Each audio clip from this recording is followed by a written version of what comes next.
Jesus, porque Deus tem uma palavra para a sua vida. Amém? Aplauda ao Senhor Jesus.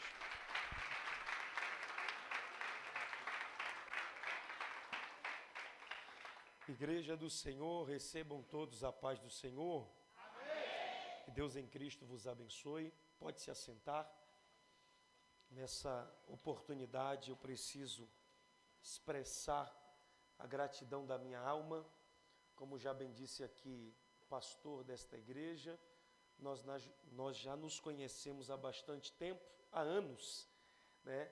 Mas é a primeira vez que nós estamos tendo a oportunidade de nos encontrarmos pessoalmente. E eu confesso a vocês que o culto, na verdade, não começa aqui nessa igreja, começa na recepção. E eu quero louvar a Deus pelo projeto, por essa igreja linda que Deus tem confiado ao pastor Tiago, a sua muito digna esposa, a essa família sacerdotal que Deus levantou para esse tempo, para rebanhar e pastorear a alma de todos que aqui estão. Que Deus em Cristo os prospere de uma forma sobrenatural, de uma forma extraordinária. Seja Deus bendito na vida de vocês. Muito obrigado, tá, amigo? Muito obrigado mesmo. Fica até difícil falar alguma coisa depois que o senhor, discorre os textos da Bíblia. Mas Deus há de nos dar graça e a gente vai falar alguma coisinha, né, irmãos?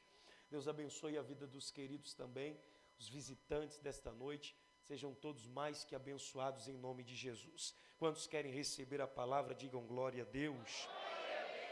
Nós já vamos fazer a leitura do texto. Me dê apenas um minutinho para dar um aviso. Quando esse culto terminar, aqui na saída, não sei se do lado esquerdo ou direito, vai ter uma mesa, esquerdo, vai ter uma mesa. O obreiro ali, bênção pura, vai expor os nossos materiais. E nós temos ali alguns materiais que são interessantes. Dentre eles, Bíblia de estudo com capa feminina para as mulheres, que é a Bíblia na versão King James. Para você que é uma mulher que gosta de se aprofundar nas Escrituras, esta Bíblia é para você. Tem ela na versão King James também Slim, tá? Tem ela com a letra jumbo, que é aquela letra maior. E tem esse material infantil aqui, que é a Bíblia em quadrinhos Minecraft, para você tirar seu menino do celular, sua menina do celular, e estimular ele a ler a Bíblia em quadrinhos. Tem a Bíblia também, 3 palavrinhas, que é para a turma de 3 a 6 anos, e esse material aqui é mais aconselhável de 6 anos para cima. E aí tem umas trufas ali também, e aí se de alguma forma você quiser somar no nosso ministério, sinta-se à vontade. Andando um pouquinho por aí, eu pude perceber que o amor de Jesus no coração dos irmãos, ele é comprovado. Eu percebi isso aqui nessa igreja, é uma verdade, diga glória a Deus. Então, com muito carinho e respeito, nós estamos na casa do Pai, nós temos uma liberdade em Cristo Jesus, não libertinagem, uma liberdade em Cristo Jesus, e eu gostaria muito que você olhasse para o seu vizinho, sem precisar pegar na mão, sem precisar apontar o dedo, e dissesse para ele: eu te amo em Cristo Jesus. Agora diga para ele com mais intensidade: mas eu te amo tanto. Não, já reduziu. Diga de novo: mas eu te amo tanto, mas tanto, que assim que esse culto terminar, eu vou comprar uma Bíblia, uma trufa e te abençoar.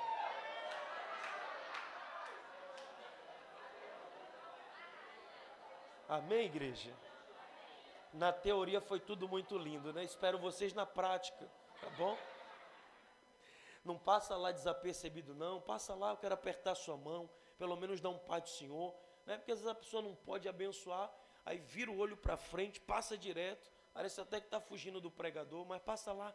O pregador é baiano, é gente boa, vai ser um prazer apertar sua mão. Amém? Evangelho de Jesus, escrito por Lucas, capítulo 24, verso de número 13.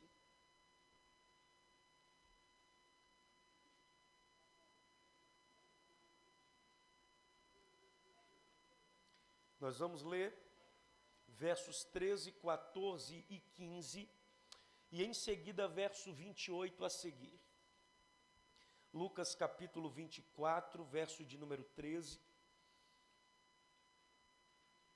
Eu havia dito ao pastor Tiago que a igreja tem quantos anos, pastor? 1 ano e 7 meses, né? É uma igreja bebê na idade, mas com um comportamento adulto, uma maturidade. E eu louvo a Deus por isso. Isso vai muito de quem é o líder. A liderança é uma liderança polida, madura. Parabéns. Parabéns pelo comportamento de vocês. Lucas 24, verso 13, escrito está: E eis que no mesmo dia iam 2 discípulos para uma aldeia que se distanciava de Jerusalém, cerca de 60 estádios. Esta medida dá aproximadamente entre 10 a 12 quilômetros, cujo nome era Emaús. E iam falando entre si de tudo aquilo que havia acontecido.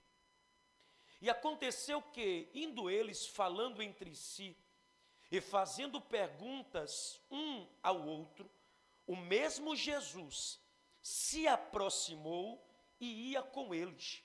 Verso 28.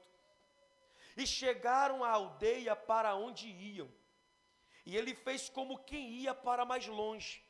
E eles o constrangeram, dizendo: Fica conosco, porque já é tarde, e já declinou o dia. E entrou para ficar com eles. E aconteceu que, estando com eles à mesa, tomando o pão, o abençoou e partiu e lhe o deu. Abriram-se-lhes então os olhos e conheceram, e eles desapareceu-lhes.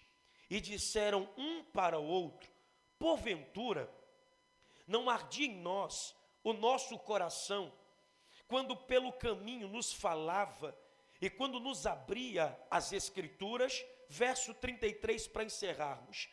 E na mesma hora, levantando-se, voltaram para Jerusalém e acharam congregados os 11 e os que estavam com eles. E você diz amém por esta palavra. Meus irmãos, quando nós nos aprofundamos no estudo bíblico, não é na leitura, no estudo bíblico, nós vamos perceber que uma boa parte dos biblicistas e estudiosos afirmam que existem mais de 7.000 promessas que Deus fez ao seu povo, isto se tratando de forma direta e indireta, afora aquelas promessas que nos são feitas de maneira particular. Mas eu preciso ser muito transparente ao coração dos ouvintes nesta noite, que da mesma proporção que nós somos portadores de promessas, existem os agentes externos que trabalham para fazer com que nós percamos a esperança de que tais promessas hão de se cumprir. E é claro que eu não quero sair do raciocínio bíblico, porque dentro destes versículos que nós tomamos por leitura, o contexto nos apresenta que existem 2 agentes que irão trabalhar contra a vida dos discípulos para fazê-los desacreditarem de uma promessa que Cristo havia lhes feito. E que promessa seria esta, pregador? Jesus, quando estava com seus discípulos na Galileia, ele disse: Não se assustem com o que há de acontecer daqui para frente. Eu serei entregue na mão dos malfeitores ou pecadores. Serei crucificado, logo serei sepultado. Mas depois de tudo isso, no 3º dia, eu hei de ressuscitar. Qual é a promessa? Eu vou morrer, mas no 3º dia eu irei reviver. A promessa é a seguinte: vai parecer que tudo terminará em morte, mas na verdade eu vou chegar com vida. E quais são os agentes que nos é apresentados neste texto? O primeiro é a tristeza, e o segundo agente se chama frustração. Embora os 2 trabalhem no mesmo viés, as suas funções são distintas. Em se tratando do agente chamado tristeza, o papel da mesma neste texto é produzir esquecimento na mente dos discípulos.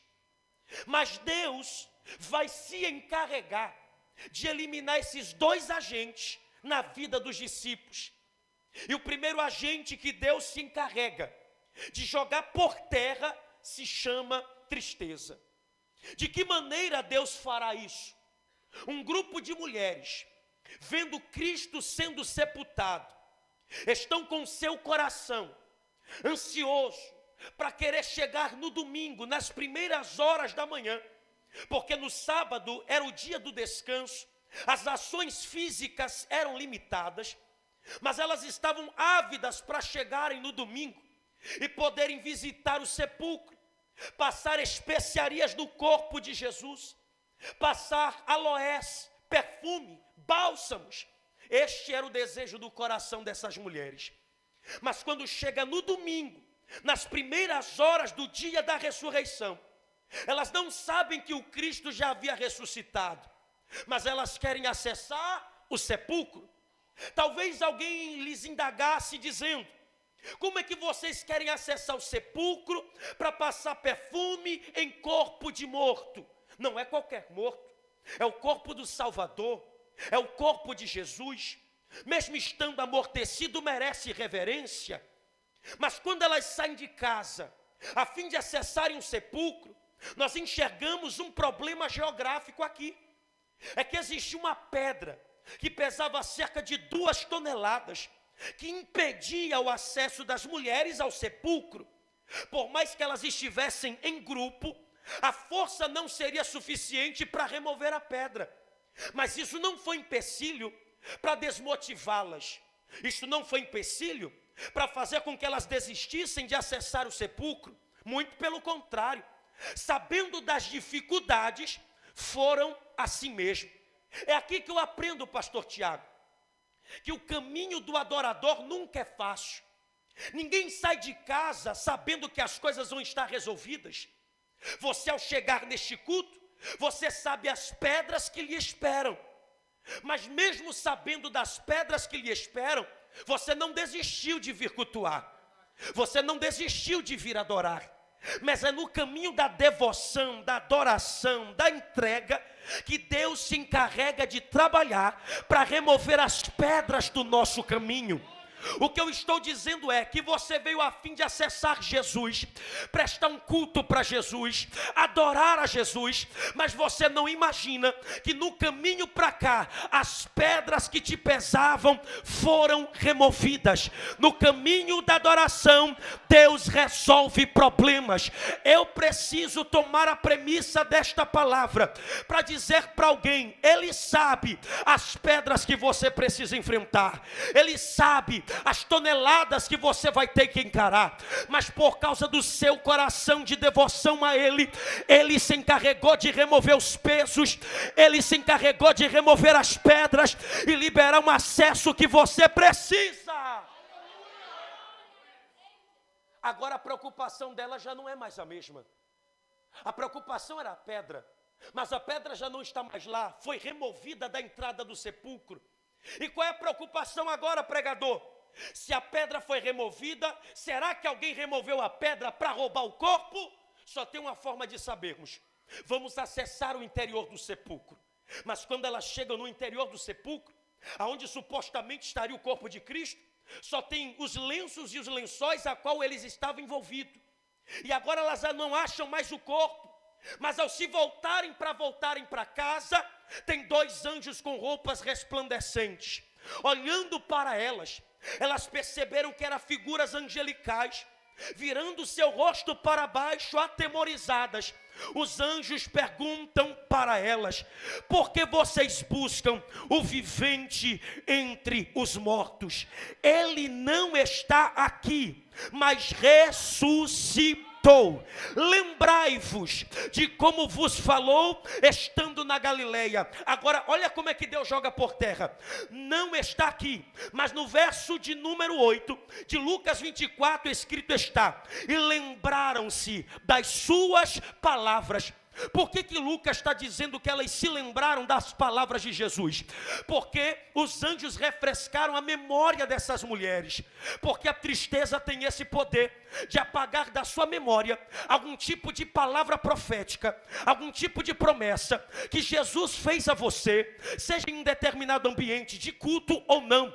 Eu sei que por conta da tristeza, às vezes a gente se esquece do que o Senhor falou. Eu estou pregando para a gente aqui que tem promessa de 20 anos atrás, 15 anos atrás, 30 anos atrás, 2 anos atrás, mas a tristeza foi tão intensa devido às circunstâncias que você passou, que isso te deu um lapso na memória, você se esqueceu, entrou uma espécie de amnésia, mas Deus está dizendo, enquanto a tristeza tenta apagar, eu faço você relembrar.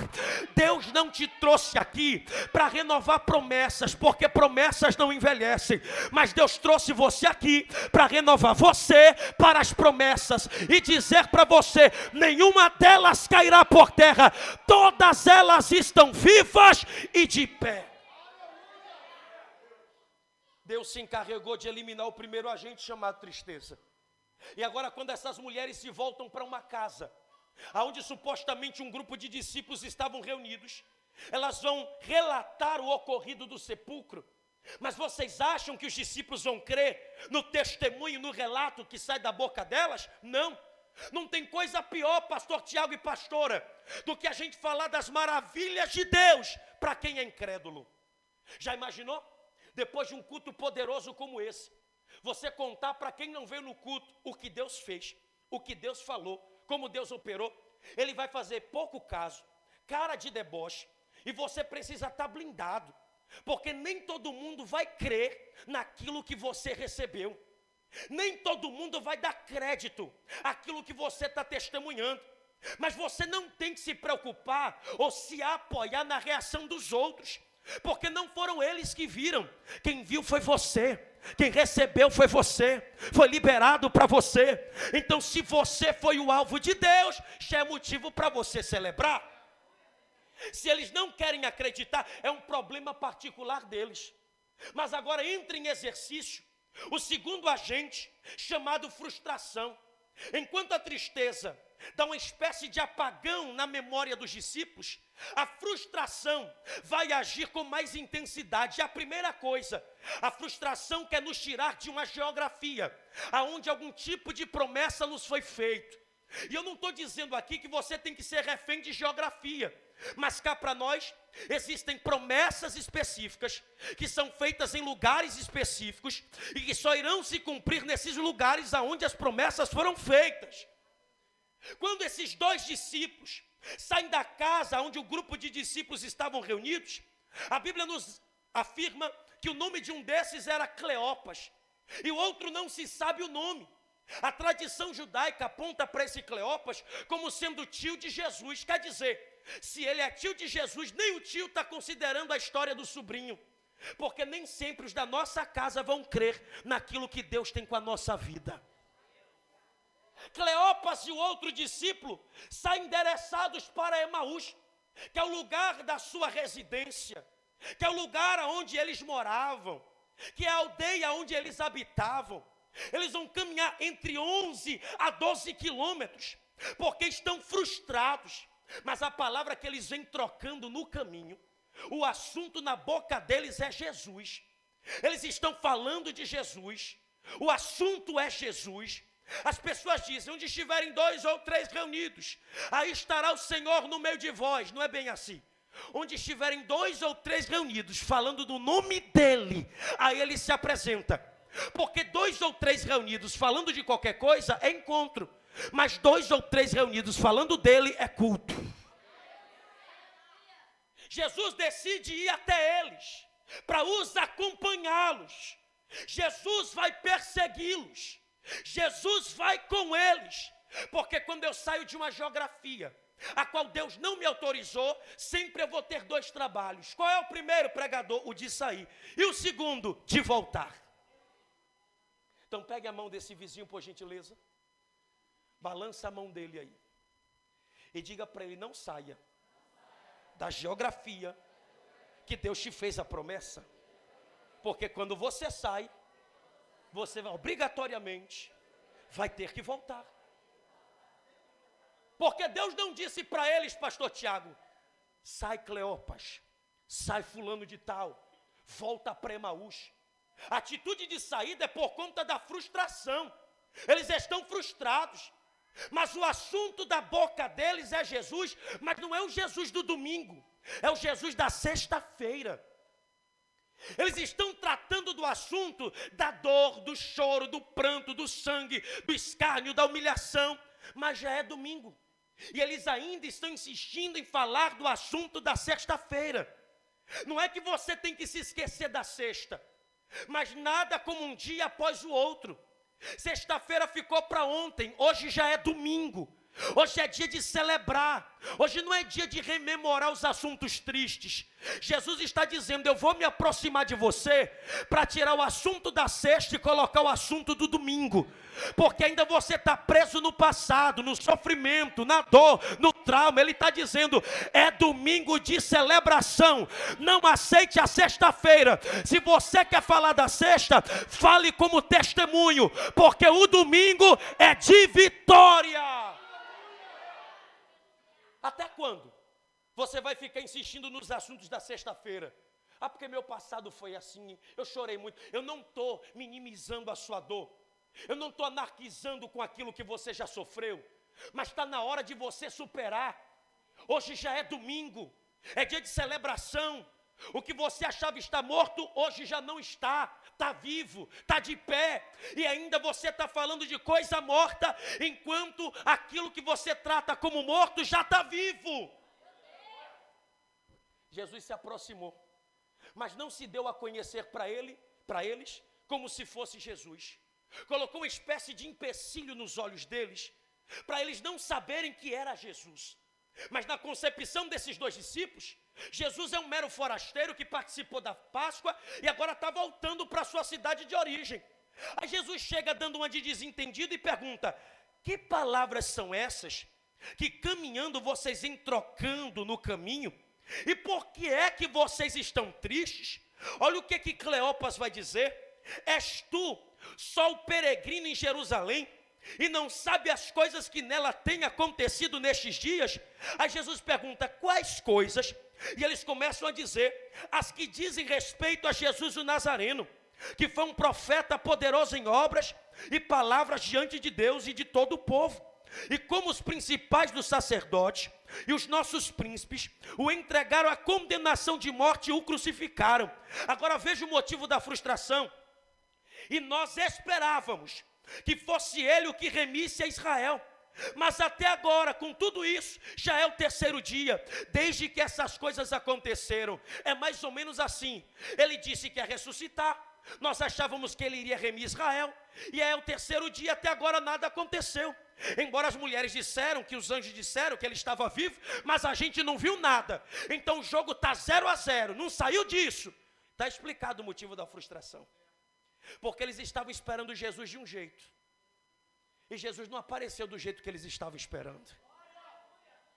Eu sinto muito em lhe dizer, mas nessa vida com Jesus você vai se frustrar muito ainda. Porque nem sempre ele vai fazer como você está esperando, mas ele vai surpreender a sua expectativa. É muito limitado você dizer que ele vai vir como político. É muito limitado você dizer que ele vai remir um povo apenas. Ele está dizendo: eu vim foi para remir a humanidade. Teu pensamento é limitado. Eu vim para fazer mais, eu vim para fazer além. Eu preciso dizer que a cura para o nosso povo não é política. A cura para o nosso povo é arrependimento. Segunda de Crônicas 7:14. Se o meu povo que se chama pelo meu nome se humilhar, orar, me buscar e se converter dos seus maus caminhos, então eu, o Senhor, ouvirei dos céus, perdoarei os seus pecados e sararei a sua terra. Quer cura? Se aproxima dele. Quer libertação? Se aproxima dele. Pode mudar deputado, pode mudar vereador, pode mudar presidente, mas o que precisa ser mudado é o nosso coração.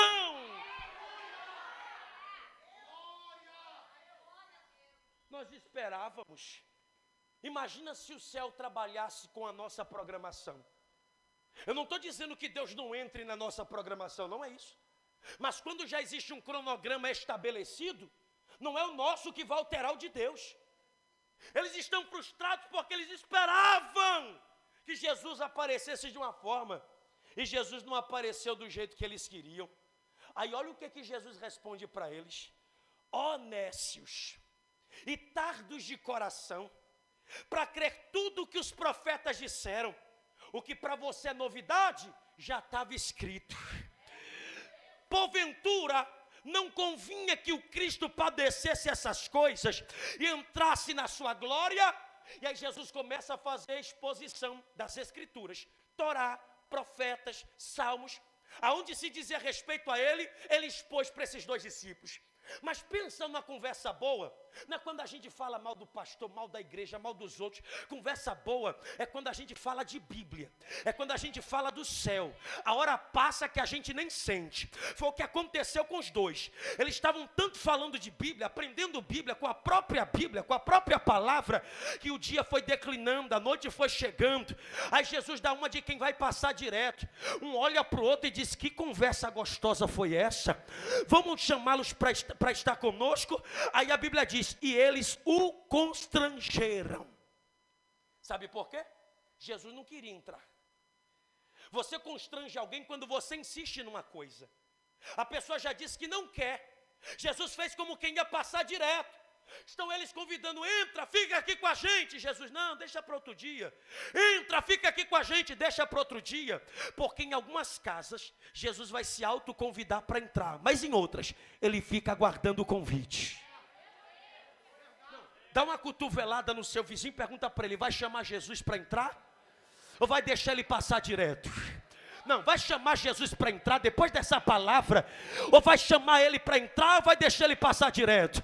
Se de fato você recebeu a palavra, se de fato a palavra foi edificante, você não vai deixar ele passar direto. Você vai constranger, vai fazer como quem de fato quer receber ele. Entra! Aí a Bíblia diz: e Jesus entrou para ficar com eles. Quando Jesus entra, irmão, é aí que a história muda. Tem coisas que Jesus não quer fazer com a gente no caminho, mas Ele quer fazer com a gente dentro de casa. Tem coisas que não é para o lado de fora, tem coisas que é do lado de dentro. Porque roupa suja não se lava fora, roupa suja se lava dentro. As casas dos dias de Jesus não tinham muitos compartimentos. E quando eram divididos, eram por pedaços de tecidos. Mas o texto é enfático em dizer, pastor Tiago, Rabino, quando Jesus entra, Jesus não vai para o quarto. Jesus vai para uma mesa. Jesus vai para onde, legado? Vai para onde? Mas de tanta parte, caminharam 11 km, não poderia dizer: onde que tem um colchãozinho para eu deitar? Mas ele disse: bora para a mesa. Por que para a mesa? Porque mesa é uma mobília que aponta para o sentido de comunhão. O que foi que a frustração fez com esses discípulos? Quebrou a comunhão com Jesus.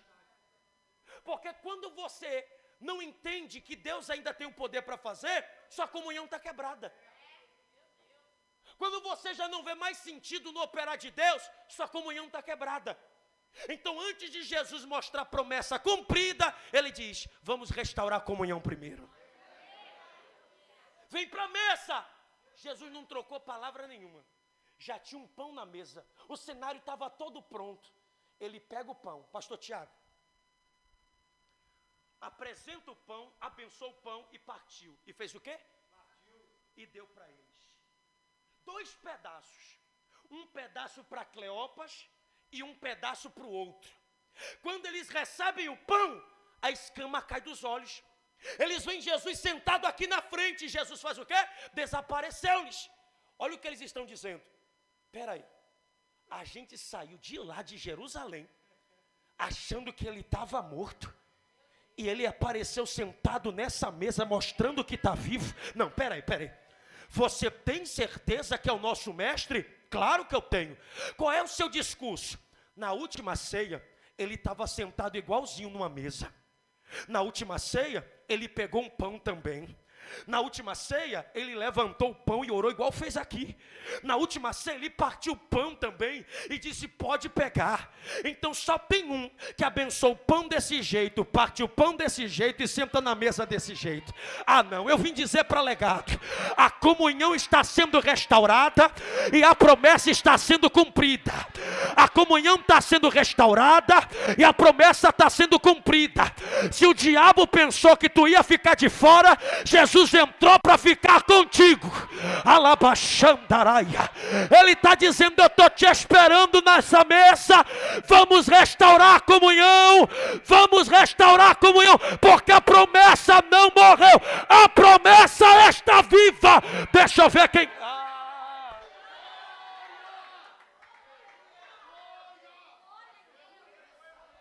Diga assim para o seu irmão, Jesus trabalhou em 3 áreas na vida dos discípulos. E vai trabalhar em 3 áreas da sua vida. Qual é a primeira, pregador? Na visão. Porque quando Jesus chegou, colocou logo o empecilho. Eu vou falar de Bíblia, vou testificar de mim, sem que eles percebam que sou eu. Porque nem sempre, para a gente saber que Jesus está no lugar, a gente precisa vê-lo. Você está vendo Jesus aqui? Mas você está sentindo Ele? Como é que você vai duvidar que Ele não está, se você está sentindo a presença dEle? Ele trava a visão dos dois e diz, calma, em casa eu tiro as escamas, em casa eu tiro a trava, em casa eu tiro o empecilho. Sabe o que é que Jesus está dizendo para você? Eu vou ampliar a tua visão espiritual. A tristeza foi uma espécie de trava. Eu permiti com que esta trava viesse sobre os olhos de vocês, para fazer vocês me sentirem sem me verem. Mas agora, depois que me sentiram, eu vou dar a oportunidade de vocês me contemplarem. Diga para o seu irmão, Jesus está renovando tua visão espiritual hoje aqui. Você está tão atordoado com as circunstâncias da vida que Jesus está caminhando contigo e tu não está enxergando Ele. Está indo contigo e você não está vendo Ele. Então Jesus vai lá e trabalha na visão. O segundo ponto que Jesus vai trabalhar no coração desses discípulos é o coração. Diga comigo, coração. Porque a frustração deixa a gente insensível. Quantos cultos você já veio, a glória descendo, o poder caindo, pastor pregando, o pau quebrando, e você, meu Deus, não estou sentindo nada. É porque a frustração está deixando você gelado. Mas Jesus não usou como artifício a revelação do número do CPF deles. Jesus não usou como artifício para impactá-los a revelação do número do RG. Eu quero ver revelar o número do meu passaporte. Jesus não usou números para impactá-los. Jesus usou isso aqui, ó. Porque para coração gelado voltar a pegar fogo não é revelação, é esta palavra vai queimar no teu coração hoje.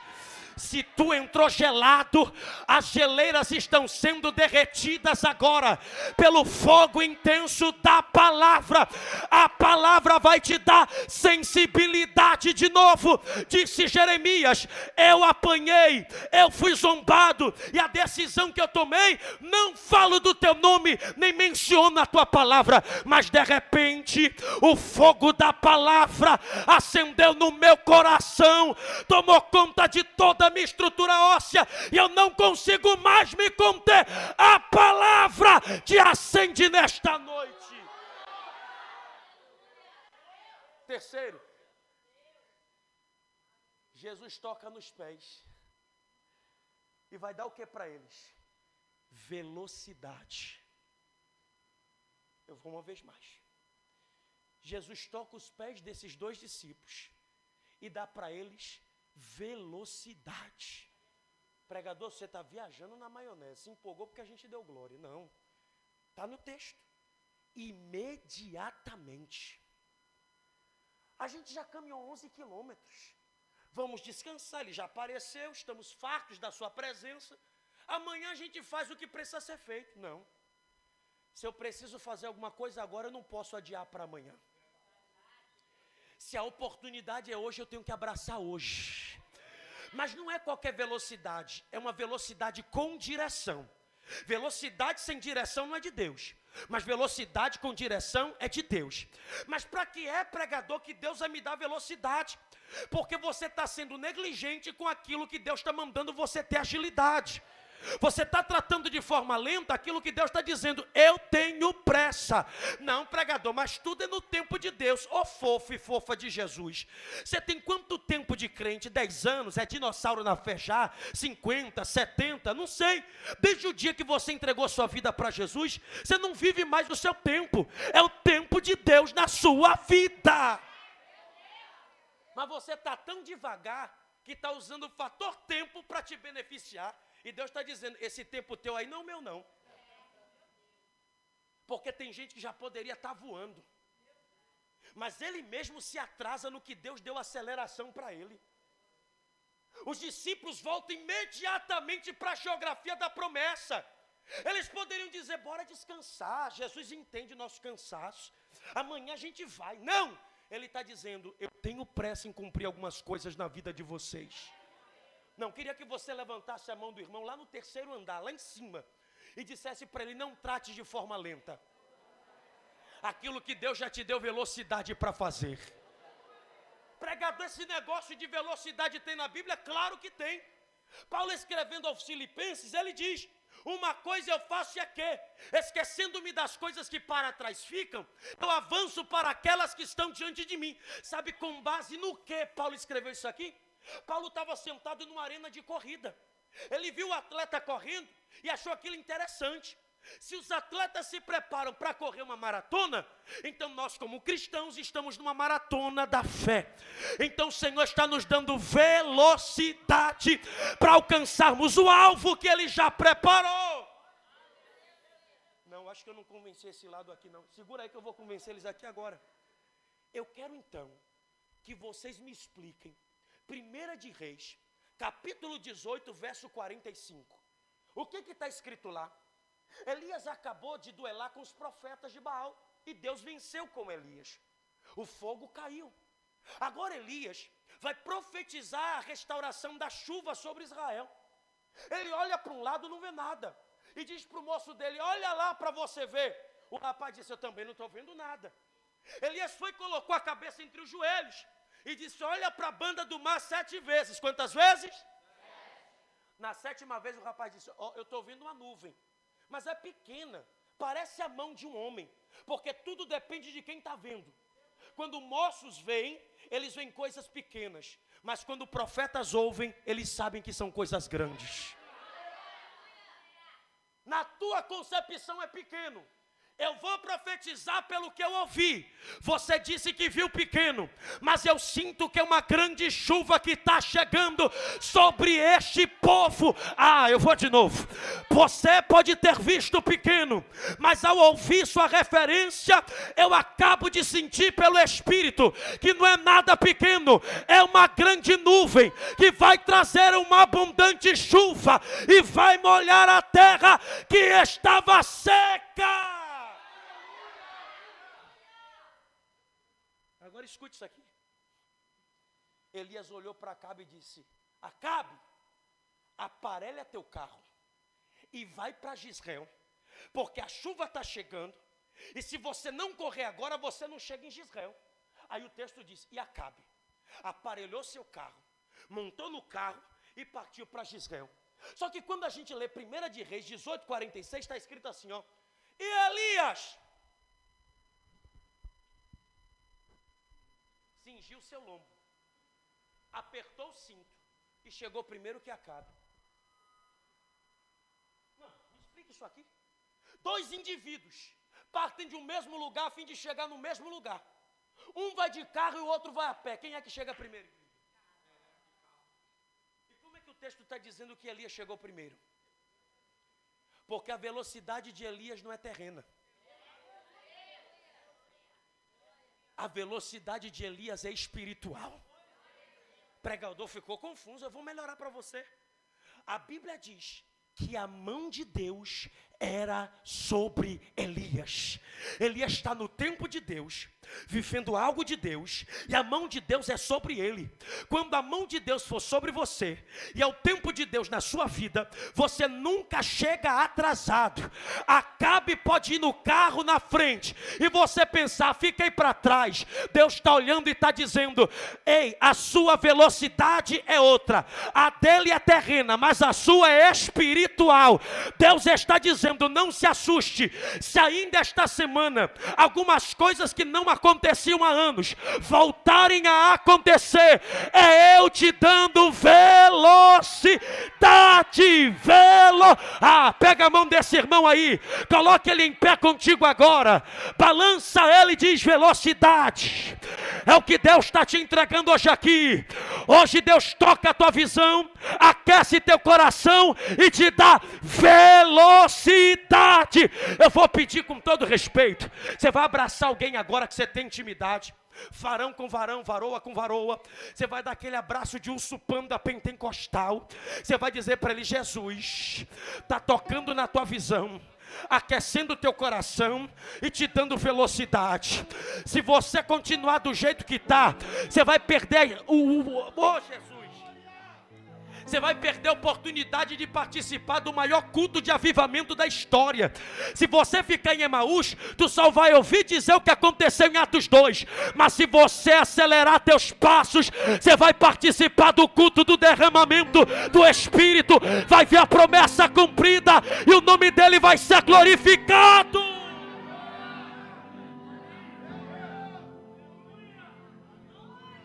Oremai de Orevachúria.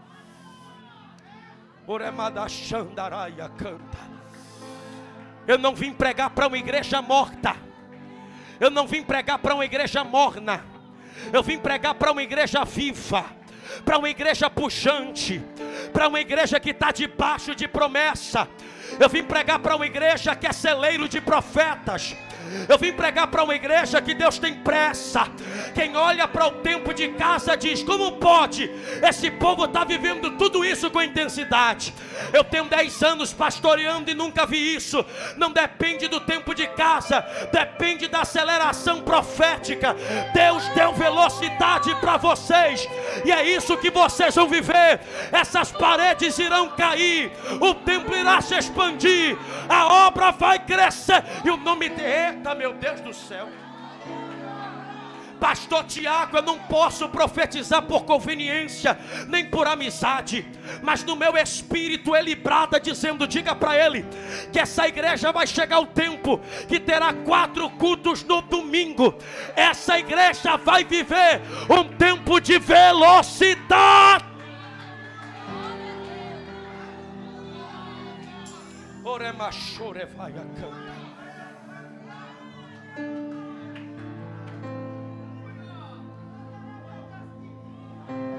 Eu quero lhe desafiar agora, você que entrou frustrado aqui, você que entrou triste aqui, você que entrou desacreditado,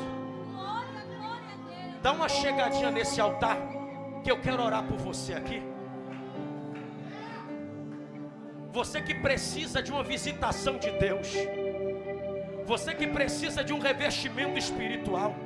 Isso, a primeira corajosa já está aqui. Cadê você que quer receber uma oração? Eu quero orar pela sua vida. Eu quero declarar sobre você o extraordinário de Deus. Você que tem promessas, você que está debaixo de palavra profética. Tem dias que é uma guerra para ficar de pé, tem dias que é uma batalha para vir no culto. São os agentes externos trabalhando contra a esperança, são os agentes externos lutando para não deixar você ficar de pé e continuar crendo no nível da promessa. Mas o Senhor nesta noite quer te levar para uma nova dimensão. E que dimensão é essa, pregador? A dimensão do cumprimento das promessas. Você só viu sinais, mas ainda você não viu essa promessa cumprida. O Espírito Santo de Deus toma minha boca nesta noite para dizer para algumas pessoas aqui: eu não sou filho do homem para que se arrependa, nem tampouco filho de homem para que minta. Porventura falaria eu e não cumpriria? Coloque a mão no seu coração agora. Eu sei que tem mais gente aí, mas eu respeito, daí mesmo Deus vai operar. Coloque a mão no seu coração, porque Deus vai acender uma chama dentro de você agora. Você vai voltar a acreditar como você jamais acreditou. Você vai voltar a sonhar como você jamais sonhou. A tristeza e a frustração não vai ganhar para a promessa. As promessas vão vencer os desafios agora. Um dia 10 espias disseram para Israel: nós vimos a terra, mas é difícil. Nós vimos a terra, mas o acesso é complexo. Nós vimos a terra, mas tem gigantes. Mas Caleb levantou a voz e disse: pode ter gigante, pode ser complexo, pode ser de difícil acesso, mas nós estamos debaixo de promessa. Se a barreira não sair da frente, a força da promessa vai derrubá-la. Ah, Espírito Santo, nos cobre hoje aqui, nos reveste hoje aqui. Nós precisamos da tua graça. Tem homens e mulheres aqui nessas cadeiras que precisam sentir a manifestação da tua presença. Tem gente que já não se comporta como antigamente, já não crê mais tanto naquilo que o Senhor tem dito. Mas, Senhor, que todo sentimento estranho seja arrebatado do nosso coração agora. Aqui não há espaço para frieza, aqui não há espaço para permanecer triste, aqui não há espaço para permanecer frustrado. Essa é a casa que Jesus entra e fica. Essa é a casa que Jesus entra e fica. Toca na visão, aquece o coração e dá velocidade. Toca na visão, aquece o coração e dá velocidade.